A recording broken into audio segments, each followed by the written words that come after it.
दोस्तों आज की इस वीडियो में हम अल्फ्रेड लॉर्ड टेनिसन जो एक बहुत बड़ा नाम है, बहुत प्रोमिनेंट राइटर हैं, उनसे रिलेटेड टॉप 20 प्रीवियस ईयर में पूछे गए इंपॉर्टेंट एमसीक्यूज को कवर करेंगे। हर एक क्वेश्चन बहुत ज़्यादा इंपॉर्टेंट है, तो एक भी क्वेश्चन को मिस मत करना। और जितने भी क्वेश्चंस होंगे दोस्तों वो सभी हिंदी और इंग्लिश दोनों ही भाषाओं में होंगे, जिससे कि आप क्वेश्चन की एक एक लाइन को अच्छे तरीके से समझ सकें, पढ़ सकें और 4 ऑप्शंस में से एक सही उत्तर का सिलेक्शन कर सकें। तो चलिए शुरू करते हैं। तो हेलो दोस्तों, मैं हूं गौरव और आप देख रहे हैं अपना यूट्यूब चैनल टीचिंग बाय गौरव सर। पहला हमारा इस वीडियो का क्वेश्चन और अब तक का 21वां क्वेश्चन इस वीडियो का है, who called Tennyson's Ulysses a perfect poem. Tennyson की जो यूलिसिस नाम का वर्क है, इसको किसने एक परफेक्ट पोइम कहा था? Chhattisgarh assistant professor.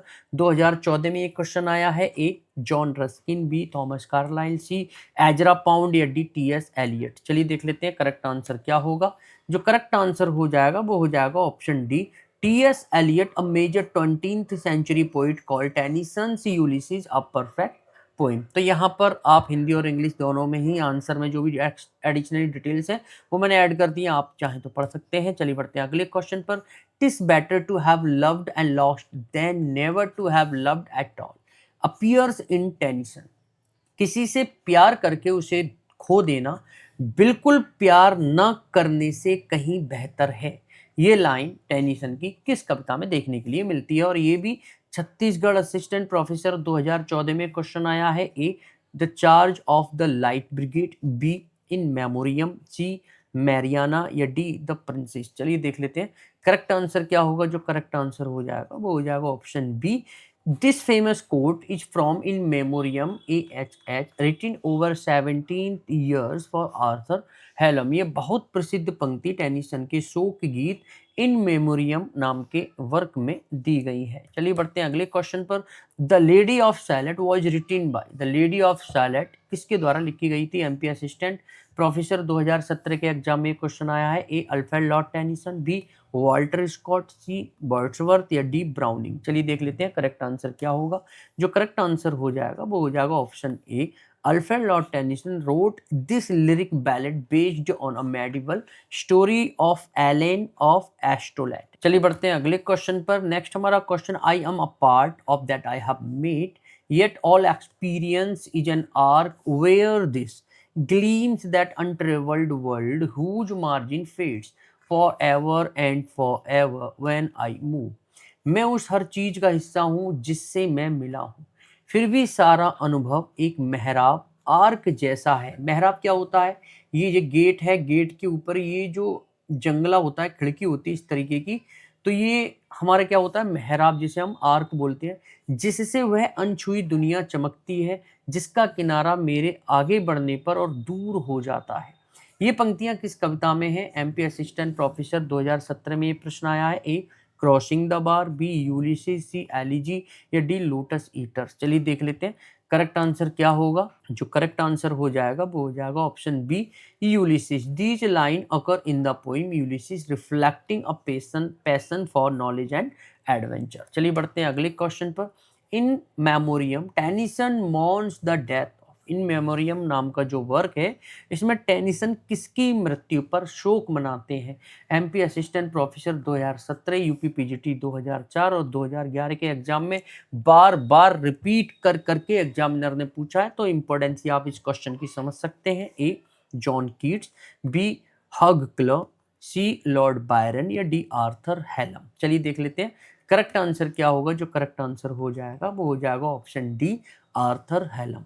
In memoriam is a requiem for Tennyson's friend Arthur Henry Hallam who died in 1833। यानी कि टेनिसन ने ये शोक गीत अपने मित्र आर्थर हेनरी हेलम की याद में लिखा था। चलिए बढ़ते हैं अगले क्वेश्चन पर। What does Tennyson in these line achieve? It may be that the gulf will wash us down, it may be we shall touch the happy isles and see the great Achilles whom we knew। हो सकता है कि समुद्र की लहरें हमें डुबो दें, हो सकता है कि हम उन खुशहाल द्वीपों तक पहुंच जाएं और महान एक्लीज को देख सकें जिसे हम जानते थे। इन पंक्तियों के जरिए टेनिसन क्या कहना चाहते हैं? सीजीपीएससी असिस्टेंट प्रोफेसर 2017 के एग्जाम में प्रश्न आया है। A unlike Homer Tennyson makes his speaker assume that he shall meet Achilles in Troy. B. Unlike Homer, Tennyson is making the quest of Ulysses for new land mythical as Elysium. C. Unlike Homer's hero, Tennyson's hero is left unsatisfied and incomplete. D. Unlike Homer, Tennyson keeps the followers of Ulysses alive in Ithaca. चलिए देख लेते हैं correct answer क्या होगा। जो correct answer हो जाएगा वो हो जाएगा option B. In these line Tennyson portrays Ulysses quest for new land as a mythical journey toward Elysium. यानी कि यहाँ टेनिसन यूलिसिस की नई खोज को पौराणिक कथाओं की तरह एक महान लक्ष्य की ओर बढ़ता हुआ दिखाते हैं। तो ये चीज आपको ध्यान में रखनी है। चलिए बढ़ते हैं अगले क्वेश्चन पर। Who succeeded Wordsworth as a poet laureate in 1850। 1850 में वर्ड्सवर्थ के बाद कौन राजकवि बना था? उत्तराखंड जीआईसी लेक्चरर 2018 के एग्जाम में प्रश्न आया है। A Matthew Arnold, B Lord Tennyson, C Cardinal Newman या डी रॉबर्ट ब्राउनिंग। चलिए देख लेते हैं करेक्ट आंसर क्या होगा। जो करेक्ट आंसर हो जाएगा वो हो जाएगा option B. Lord Tennyson succeeded Wordsworth as the poet laureate in 1850। Alfred Lord Tennyson 1850 में वर्ड्सवर्थ की जगह जो है पोइट लॉरिएट बनी थी। चलिए बढ़ते हैं अगले क्वेश्चन पर। Which of the following poem was completed by Tennyson in 17 years. Tennyson ने अपनी किस कविता को पूरा करने में कम से कम 17 साल का समय लिया? उत्तराखंड हायर असिस्टेंट प्रोफेसर 2017 के एग्जाम में एक प्रश्न आया है। A the lotus eaters, B in memoriam, C the princess या D the lady of Shalott. चलिए देख लेते हैं करेक्ट आंसर क्या होगा। जो करेक्ट आंसर हो जाएगा वो हो जाएगा option B in Memoriam. In memoriam was completed in 1849 to 1850 after 17 years of work following Hallam's death। In memoriam को पूरा करने में टेनिसन को लगभग 17 साल लगे थे। चलिए बढ़ते हैं अगले क्वेश्चन पर। Which of the following references does not appear in Tennyson's Ulysses. Tennyson की कविता जो यूलिसिस है इसमें इनमें से किसका जिक्र नहीं आता? यूपी पीजीटी 2016 के एग्जाम में प्रश्न आया है। ए हाइट्स, बी डिम्सी, सी ओल्ड यू या डी हैप्पी आइजल। चलिए देख लेते हैं करेक्ट आंसर क्या होगा। जो करेक्ट आंसर हो जाएगा वो हो जाएगा option C. Old yew does not appear in Tennyson's Ulysses, it appears in Memoriam. Old yew का जिक्र यूलिसिस में नहीं है बल्कि यह उनकी दूसरी कविता जिसका नाम इन मेमोरियम है उसमें आता है। चलिए बढ़ते हैं अगले क्वेश्चन पर। Which of the following expressions does not appear in the introduction to Tennyson's In Memoriam. In memoriam नाम का जो वर्क है इसकी प्रस्तावना यानी कि इंट्रोडक्शन में इनमें से कौन सी बात नहीं आती है? यूपी पीजीटी 2016 के एग्जाम में प्रश्न आया है। A let knowledge grow from more to more, B strong son of God immortal love, C ours wills are ours to make them thine, D thy roots are wrapped about the bones. चलिए देख लेते हैं correct answer क्या होगा। जो correct answer हो जाएगा वो हो जाएगा option D. Thy roots are wrapped about the bones does not appear in the introduction of the poem. एक पंक्ति कविता की प्रस्तावना का हिस्सा नहीं। चलिए बढ़ते हैं अगले क्वेश्चन पर। Tennyson was appointed the poet laureate in the year. अब यहाँ पर आप देख सकते हैं ये पोइट लॉरिएट से रिलेटेड जितने भी प्रश्न कितनी बार घुमा फिराकर एग्जामिनर ने बार बार पूछे हैं। तो ये पोइट लॉरिएट वाला क्वेश्चन और इनसे रिलेटेड जितने भी पॉइंट्स हैं वो सब आपको ध्यान में रखने हैं। कौन सा क्वेश्चन किस फॉर्मेट में बनाकर दे दे नहीं पता। तो यहाँ पर टेनिसन को किस वर्ष राजकवि नियुक्त किया गया था? यूपी पीजीटी 2013 और 2016 के एग्जाम में बार बार रिपीट हुआ है क्वेश्चन। ए 1846, बी 1850, सी 1854 या डी 1855। चलिए देख लेते हैं करेक्ट आंसर क्या होगा। जो करेक्ट आंसर हो जाएगा वो हो जाएगा option B. Tennyson was appointed poet laureate in 1850 after publishing his masterpiece In memoriam. Tennyson को 1850 में राजकवि बनाया गया था। चलिए बढ़ते हैं अगले क्वेश्चन पर। Who among the following Victorian poets is the most sensitive to the conflict between the old and the new.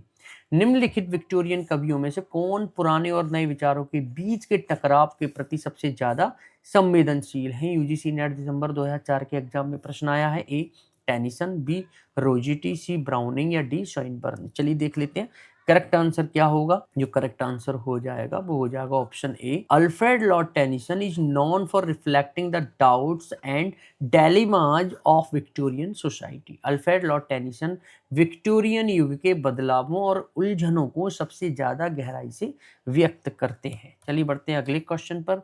Music that gentle on the spirit lies than tired eyelids upon tired eyes, the above line occur in Tennyson's. संगीत जो आत्मा पर थकी हुई आंखों पर थकी हुई पलकों से भी ज्यादा कोमलता से ठहरता है।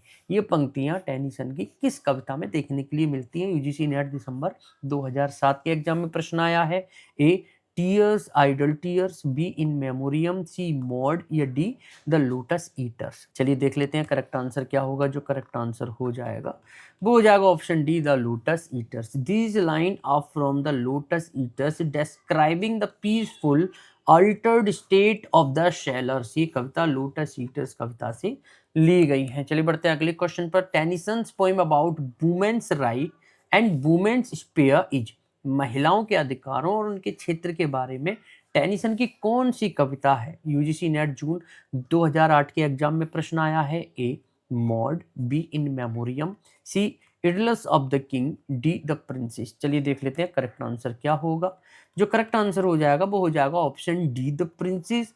1847 is a serio-comic narrative poem dealing with women's education and rights। चलिए बढ़ते हैं अगले क्वेश्चन पर। नेक्स्ट हमारा क्वेश्चन है टेनिसन्स यूलिसिस इज। टेनिसन की यूलिसिस क्या है? यूजीसी नेट जून 2010 के एग्जाम में ये प्रश्न आया है। A a poem expressing the need for going forward and braving the struggles of life. दूसरा पॉइंट अ ड्रामेटिक मोनोलॉग। तीसरा पॉइंट अ मॉर्बिड पोएम।